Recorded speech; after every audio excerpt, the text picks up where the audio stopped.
Purihin, purihin, purihin ang Diyos na buhay. Glory to God, glory to you Jesus, glory to you Holy Spirit.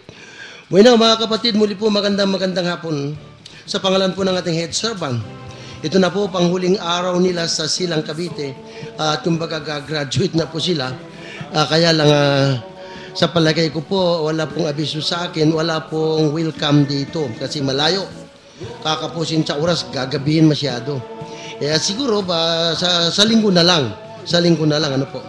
Kaya po sa inyong lahat, magandang hapon po. Lahat po na sumusubaybay ng programa ng Soldiers of Christ over DWAD. Lalong-lalo na po si Sister Jo Gonzales. Sister Jo, sorry ha. Hindi ko kasi po pwedeng gawin ang hindi po kasi sinabi sa akin. Supposed to be, pupuntaan kita dyan, pero nang dahil po sa, wala po sinabi ang ating puting head servant, kasi tinatandaan ko yun eh. Lalo ganyan, sa broadcast, sa ARI, programa sa radio, kapag wala po siyang sinabi, mahirap po gumanap dyan, kapatid. Kaya, sorry kung hindi ako nakarating sapagkat wala pong abiso sa akin. Maging si Rodwell, wala siyang sinabi sa akin kahapon. Nung siya po'y umalis, wala man siyang sinabi, o Brother Marcelo, pumunta ka ng Radio Veritas, samahan mo si Sister Jo Gonzales. Wala po siyang sinabi. Kaya po, ganun po man ako humihingi ng discargo sa iyo, na kung sakali. At napakinggan naman kita, napakaganda naman ng pagkaka-broadcast mo. Oo, maganda. At lahat po ay talaga na mga nabigyan mo ng daan sa mga greetings, lalong-lalo na po ang ating mga kapatid sa Silang Cavite. Ngayon po ay huling araw na nila. Sa loob ng 3 araw naniniwala po tayo, napakarami nilang natutunan.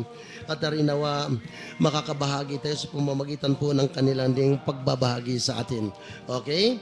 So, happy listening po, Sister Jo Gonzales. At lahat po ng sumusubaybay ng programang ito at yung buong sambahayan. Magandang hapon. Happy listening po, Sister Jo Gonzales. Then na mapalad po tayo sa hapong ito sapagkat meron po tayong napakalayong lugar. Alam nyo ba? Mahigit pa yata 1 oras sila naghintay dito. Yan ang bilib ako dito sa mga taong to eh. Samantalang pag dito lang sa paligid-ligid ng sponsor, naku, kuminsan nalilate pa. Sa totoo lang, huwag kayo magagalit sa akin, totoo yan. Pero itong mga malalayo, from a distance, para ba yung kanta, from a distance, God is watching over us. Pero matakin nyo yan, sa bukid pa nang galing sa baliwag po ito, matantubig. Sipin nyo, dumating sila ito, mayigit po 1 oras naghintay. Napaka-punctual. Ito ang magandang pagkunan ng magandang halimbawa. Bueno, sila po ay sina Sister Merna Camasin, Sister Anemia Venus, at Sister Julita Samonte. Ano mo kaya si Father Alan Samonte? Hindi mo kaano Hindi? Okay, nagmisa sa amin dito yan. Pamangkin ni Bishop Bacani. Okay, so sa mga sandaling ito, mga kapatid, sa linggo po, arinawa na iparating ni Rodwell sa linggo. Sabi ko sa kanya, lang kay Brother Ting, na kung pwede niya maimbitahan si Father Leonardo Polinar, na siya po ang mas celebran po dito sa atin sa linggo. Arinawa kasi matagal na rin yung paring yan, hindi natin nakakasama sa mesa. Okay. So, ganun din mga kapatid, tuloy-tuloy lang po. Wala po tayong announcement yata dito. Oo. Asa na? Okay. Wala po. Kaya, okay lang. Mga kapatid, okay lang. Basta po, wag po tayong liliban. Okay, lalong-lalo na po. Binabati ko po ang mga taga-God's Healing. Naku, ang dami nila kanina. Ang dami nila talaga. Okay? Pero talaga nakakatuwa naman. Dahil po yung mga kapatid natin, talagang hindi lamang nagbabaka sakali. Kasi pag sinabi mo baka sakali, punta ko doon, baka sakali gumaling ako. Hindi ganoon eh. Ibig sabihin nun, they are really very certain. Para sa kanila, gagaling ako. Yun po ang kanilang pananaw doon. Kaya kanina, ang dami po nila maniwala kayo mga kapatid. Kaya medyo na ano rin tayo, bagamat kuminsan yung ating mikropono ay nagluluko. Yung mikropono nagluluko talaga kanina. Okay? Hindi ko alam kung alin na may diferensya doon. Pero ganun pa man talaga nakakatuwa po sapagkat napakarami po nila. At tayo naman ginamit ng Panginoon. Street yan, 3 araw, Lunes, Martes, Miyerkules. Okay? Salamat naman, unang-una sa Panginoon, pangalawa po kay Brother Ting na ipinagkatiwala po sa atin ang programang ito. At arinawa, happy viewing din sa mga live stream sa iba't ibang bansa, lalong-lalo na po si Sister Linda Pasyulan. Siya po ay inaanak ko po sa kasal. Nung unang-una po dito, na maganap ito magsimula ito, siya po ang unang-unang ano bang tawag doon? Nakapanood. Yung, unang-unang viewer siya. Okay? Kaya, anak, kumusta ka dyan? Siguro marami ka nang alam na salitang Italiano. Okay? So, sa linggo po, kung sino man ang pare, sigurado po at tiyak po, meron po tayong misa. Okay? Sana po mga kapatid, ako po ay nakikiusap doon sa mga gumaganap ng reservation. Baka magtaka kayo, meron tayong panibagong proseso, sana po mawala na yung reservation. Bakit bakit pinahahalagaan pa yung reservation na yan? Nakakalungkot. Ang dami pong mga malalayong nanggagaling sa ibang lugar na maagang dumarating. Abay, pagdating nila, may nakalapag sa upuan. Di tama yun eh. Oo, hindi tama yun. Si Lord, hindi niya kailanman ginawa yun. Kailan pa ba tayo matututo, mga kapatid? Kailan pa? Bueno, baka mapansin nyo, mga kapatid, meron po kayong makikita dyan sa mga pusti na kakadina. Kahon. Kahon po yun. Ibig sabihin nun, mula sa puso, pwede kayong maghulog doon, mga 5 pesos, peso kaya, wag lang yung 25 medyo hindi na maganda yun eh. 5 pesos, o kaya 10 peso, kaya 20 pesos. Yan po'y, kumbaga, pang-atabay po natin yan sa television program doon po sa 20,000. Okay? 20,000. Kaya itong ating community, medyo palago. At hindi lang po radio program, kinakailangan meron tayong television. Kasi po yung ating television, mga kapatid, kalahating oras lang. Napakaikli. Kapos na kapos. Okay? So, anong gagawin natin ngayon? Gagawa tayo ng paraan para at least makuha po natin ng 1 oras. Dahil pag 1 oras, marami pong, kasi ang dami pong gumagaling dyan, mga kapatid. Ang daming gumagaling. Pakikinig ng teaching ng ating head servant. Naku, talaga pag pumupunta ko ng Bulacan, kasi doon po ang lagi kong vigil. Ang dami pong nagpapatutuo doon. May nagsasabing nung mapakinggan ko ang teaching ng ating head servant, nung mapanood ko yung mga mapakinggan ko rin yung mga nagsishare, naku talaga naman, pagkatapos ng programa, wala na akong nararamdaman. Ibig sabihin nun, nandoon po ang kapangyarihan ng Diyos. Kaya po siguro ang plano ng ating head servant, instead of 30 minutes, baka gawin ng 1 hour.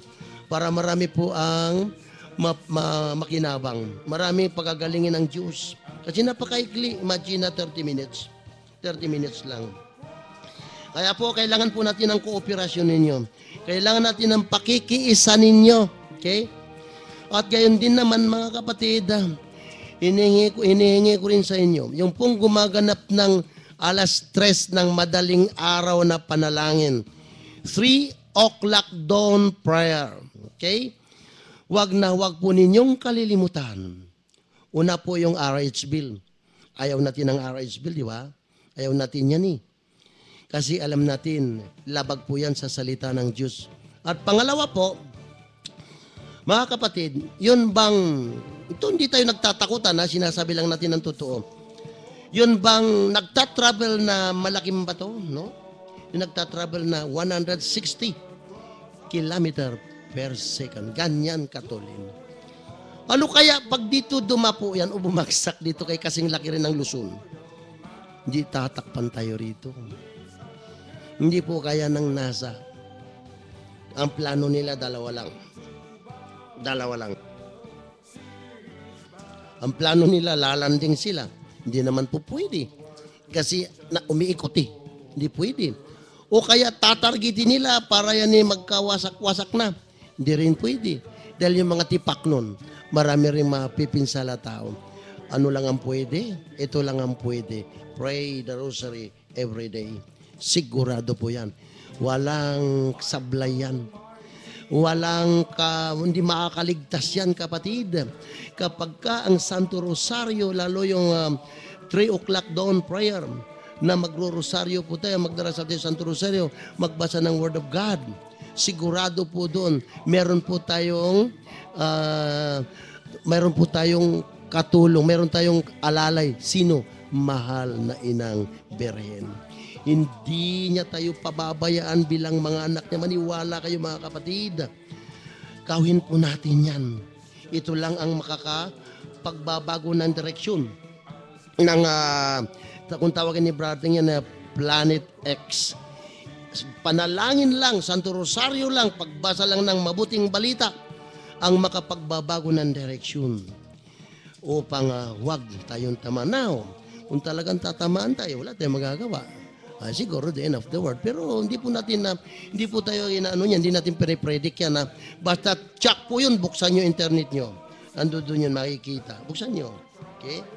Ang atin dito, kung sakali, ang kailangan lang natin is yung bang masiding paghahanda. Okay? Paghahanda. Siya nga pala, mga Prado family, kami po'y nakikiramay, nakikidalamhati sa pagpanaw po ng ating kapatid na si Brother Anastasio Prado. At sa ating pong paniniwala, sa loob ng 80 anyos, ang edad po 80 anyos, napakarami na po nagawa ng ating kapatid na yan. Kaya naniniwala tayo na kuha niya yung buhay na walang hanggan. But then, still patuloy po tayo nananalangin, mga kapatid. Nananalangin po tayo. At yung atin po mga kaparayan, wag nating kalilimutan ipag-prayan. No? Yung sa diocese ninyo, di ba? Diocese ng Malolos, sakop kayo yan, di ba? So ipag-pray natin yung mga kaparayan natin doon. Kaya nga kami dito, pinagpipray ko ito, Diocese of Caloocan, para magkaisa ng obispo at siyang kanyang mga kaparayan. Buhay na? Mga kapatid, dadako na po tayo sa pagbasa ng mabuting balita. Aawit muna po tayo.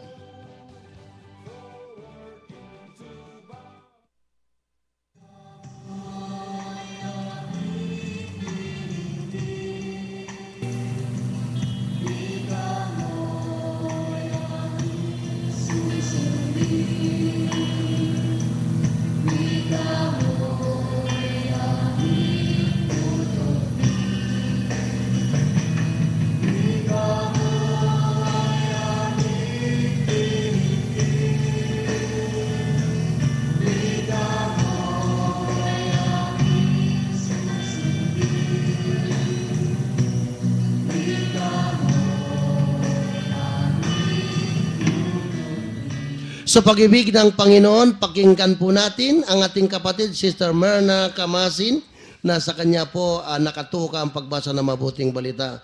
Yes, Sister Myrna? Sumaati nawa ang pag-ibig ng ating Panginoon. Amen. Ang mabuting balita ng ating Panginoon ayon kay San Juan. Papuri sa iyo, Panginoon. Ang pagpapagaling sa Bethesda. Kaya't sinabi sa kanya ni Jesus, ang aking amay patuloy sa paggawa at gayon din ako. Lalong pinagsikapan ng mga Hudyo na patayin siya sapagkat nilabag niya ang batas tungkol sa araw ng pamamahinga.